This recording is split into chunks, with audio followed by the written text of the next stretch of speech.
And welcome back. I'm Tom Basili. The field of GOP presidential hopefuls is getting bigger by the day. Each contender hoping to be the one to eventually take on President Joe Biden or whoever the Democratic nominee is for the White House next year.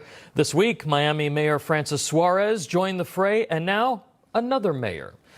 Let's bring him in, the 2024 Republican presidential candidate and former mayor of Cranston, Rhode Island, Steve Laffey. He joins us now. Mayor. Great to be with you, Tom. Well, thank you. Why are you running in this crowded field, Mayor? I've been running since February 1st, the first to take on Donald Trump, because the nation refuses to directly confront its problems. I'm a financial expert, helped run a financial firm, turned around a bankrupt city, taught the top finance course. The list goes on. And I know how to fix this country financially, and I know how to put the right people in the right place at the right time. Mayor, it's interesting. You didn't say you're running to take on Joe Biden. You said you're running to take on Donald Trump. Why make that distinction?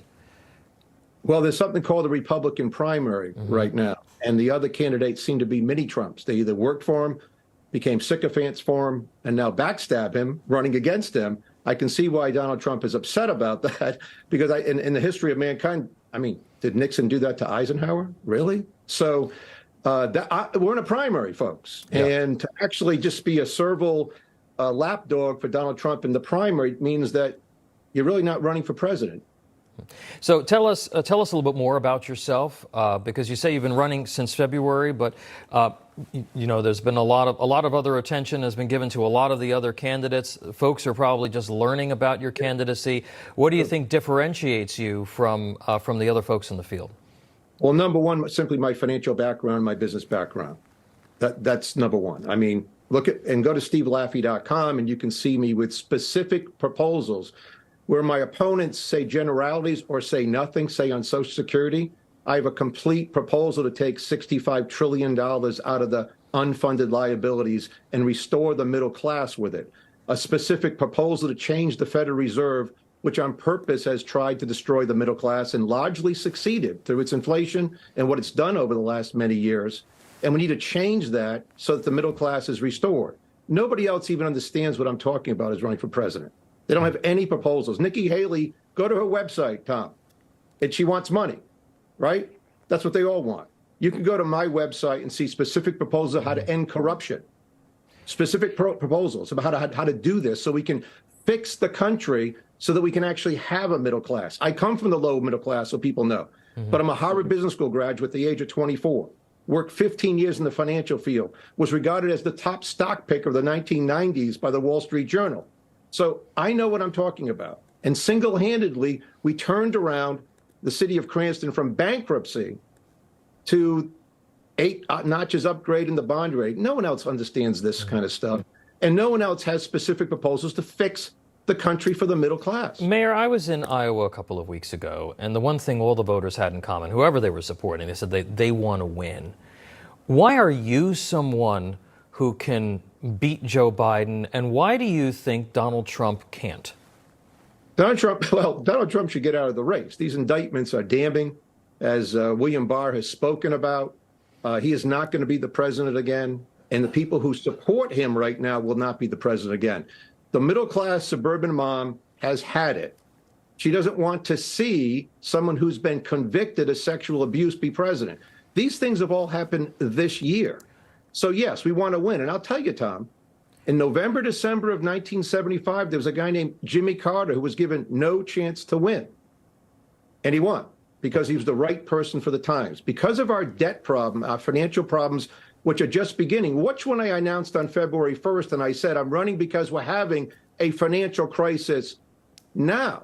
And you watch the other people react when SVB Bank goes broke 3 or 4 weeks later.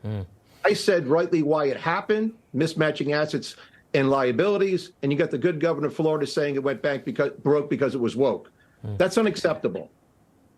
Mayor, you mentioned raising money. You kind of hit Nikki Haley for the fact that she needs to raise money.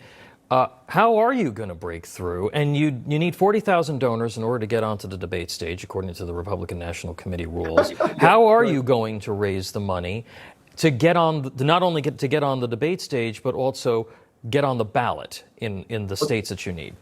Well, I can get on the ballot in many states without raising a lot of money, but the RNC, yes, is trying to make it a Trump sycophant race, right? So Donald Trump's not coming to the debate, but in 2016, they had 16 people. So I demand of the RNC to let qualified candidates like myself, who are more qualified than the other people, to get on that debate stage. And I think they will change the rules as we get going. They're going to have to, I think. And we're going to put pressure on them, and we've got to find a way to break through. But to that end, Tom, I am living in New Hampshire, and I'm starting to break through. I'm meeting with Republicans who are seeing what I have to say with, again, specific solutions to our giant problems, not platitudes like the other candidates. And that's what I think we need, and that's what I'm doing, and that's what I represent. Mayor, how much money have you raised so far since you filed your paperwork back in February?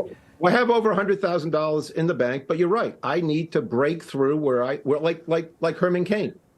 Herman Cain did the same thing in 2011 until they put a stop to him. I've actually adopted his 999 plan. So at some point by September, my thought was start as a small growth stock and work my way up the way Herman Cain did, who became a friend of mine. I'd much rather be where I am, Tom, than a two-term governor starting off at 7 going to 4, or a former vice president being at 7. 7? Really, folks? So they're going nowhere. I'm just a guy, by the way, I've been out of politics for over 8 years because my daughter's stage 4 cancer. That's why you haven't heard from me. I've got 6 kids. And so taking care of them was the ultimate importance to me. And if that's not okay with people, I won't be president. If you have to be a celebrity, then let's have a celebrity race. If you want a hard-hitting person who has seen nothing but success financially, who actually gives you hard solutions so that our children can have a better life, and so the middle class can be restored, you want me. So we'll worry about that in late September. All right. Well, Mayor Steve Laffey, we're going to continue to be watching your progress. We appreciate you spending some time with us. And happy Father's Day to you. Happy Father's Day to you. Still to come, a newly declassified